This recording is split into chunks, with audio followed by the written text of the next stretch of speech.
Welcome back to AM Northwest. It's a new life-altering book that can help you heal your past. Here to share her insights on how to do that, we welcome back the author of The Prism, best-selling author Laura Day. Great to see you again, Laura.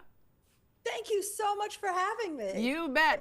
By the way, that sheep that blanket looks wonderful, like really soft. It is so soft. Yeah. I mean, even in this miserable heat, it's just so delicious. So let's talk about the Prism and also talk about, when you talk about healing, what is healing for you? So my first 6 books are really about intuition, which is how you allow your attention to find your answers. Healing is that focus of energy that actually changes what's going on. So for example, a simple example is when you intervene in an argument and you make something productive out of it, you're doing a healing. But actually, I've trained family practice physicians to focus their sight, focus their intention in a way that does things like stops bleeds or helps blood levels change. We are all healers and we don't use that in our daily life. So the Prism and actually the predecessor, the Circle, are systems that allow you to take the energy around you, restructure it, refocus it, and create real, measurable physical change. Okay, you talk about how outside influences can help you achieve healing.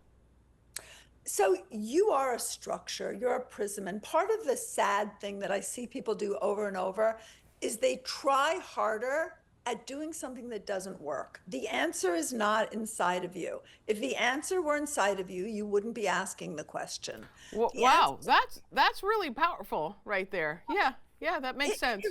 It's true. I mean, we are our structure, Right. and we keep doing the same thing over and over again, which is why things like being in a group, doing self-help like the Prism or the Circle, really trying on something that doesn't resonate with you. Again, if it resonates with you, it's part of this old habit.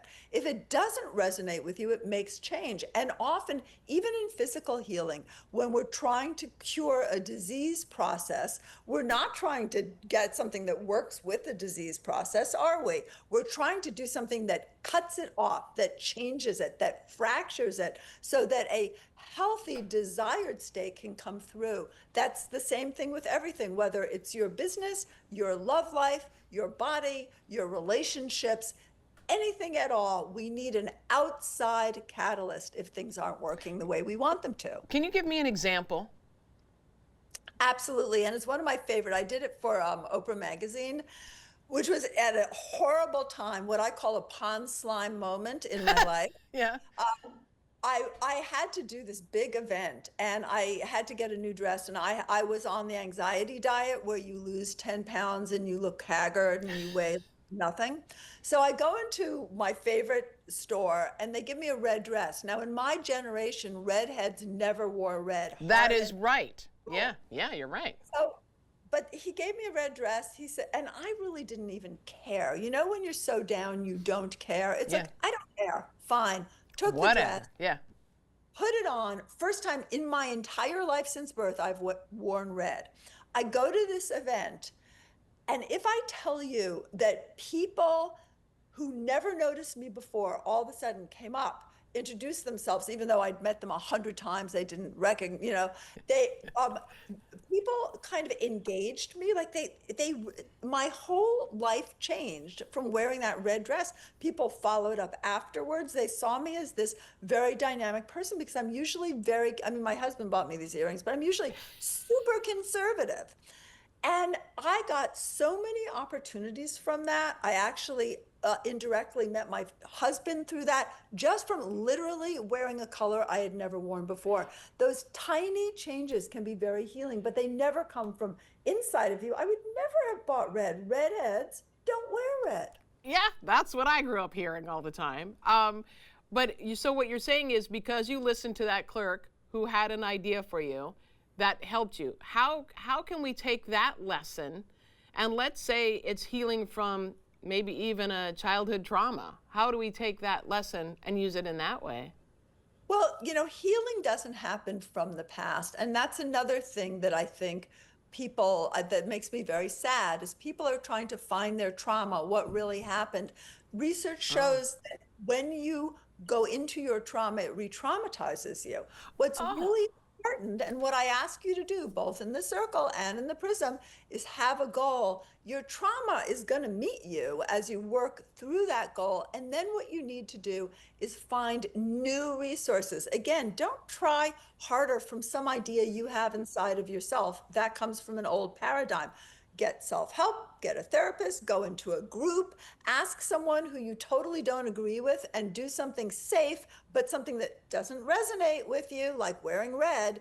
And what you'll find is when you activate those small changes, not those internal ones, Yeah. but simply walk to work differently. Say hello to someone in a way someone you never would have said hello to. When you literally do something different, the whole world changes around you, because what we don't realize is our world is like this, but there's a whole world available that we don't interface with because of the structure of an old prism. And you know what? Everyone knows somebody who's having an issue. I don't care what that issue is. And people give them advice or things to do and they won't go there.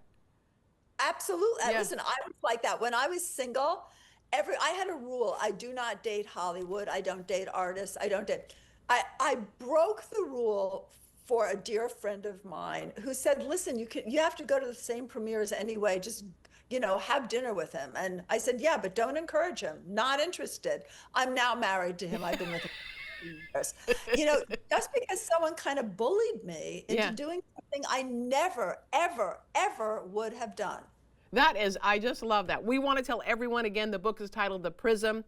I just want to thank you, Laura Day, intuitive and best-selling author. Thank you so much. Great to see you again.